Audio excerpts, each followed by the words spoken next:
In a bowl, mix together the butter and the sugar until creamy and pale yellow. Add the almond flour, the vanilla, the salt, and mix at high speed, scraping the sides of the bowl a few times. Of course, you can make the dough by hand, you just follow the same steps. Add 1 egg and mix at high speed for a couple of minutes. Now add the flour and mix until just combined.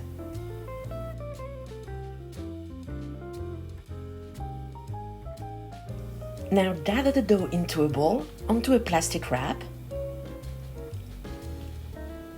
Wrap it tightly and refrigerate for about an hour.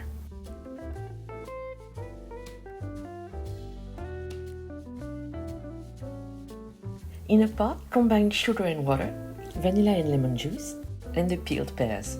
Bring to the boil, cover, lower the heat and simmer for 15 minutes. Then shut the heat and refrigerate in the syrup overnight. Place your rested dough on a floured board. Roll the dough to a thickness of about 1/6 of an inch, which is 4 millimeters, and you'll add flour as needed. As you see, the dough is very forgiving, it's very soft, and can easily be patched up. If the dough becomes difficult to handle, place it in the fridge for just 10 minutes. For my tart, I'm going to use a 10-inch metal tart pan with removable bottom, which is super convenient. I cut the dough to dimension. I grease and flour my tart pan and place the dough at the bottom. Adjust by spraying the dough a little bit if you need to. Now I take the scraps of dough and I roll them in bands, which I will cut, and I will place those bands on the walls of the tart pan. I press at the bottom of the band to make sure that it is fused to the bottom.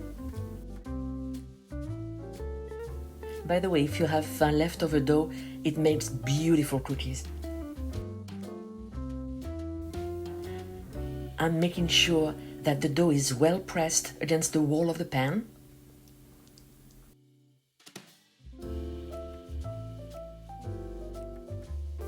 I take my rolling pin and I roll over, applying pressure to cut the excess dough. And I place the pan in the fridge overnight.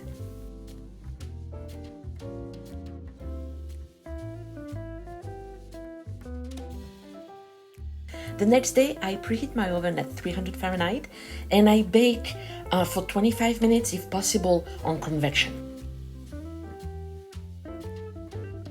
While the crust is baking, I'm going to put the butter and the sugar and mix well. I'm adding the almond flour or almond meal, which I prefer. It's a question of texture.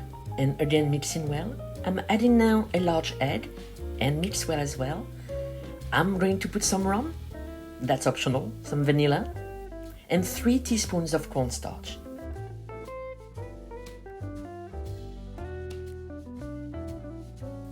First, I make sure that my pears are thoroughly dried, and I cut only 3 of them in half. Using a teaspoon, I'm going to core my pears.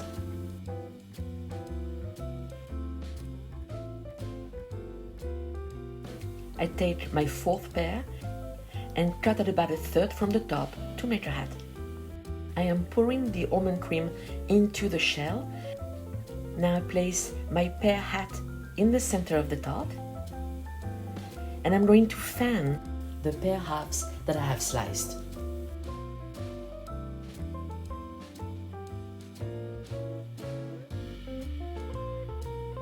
Finally, I'm adding sliced almonds onto the exposed cream before baking at 300 Fahrenheit for about an hour.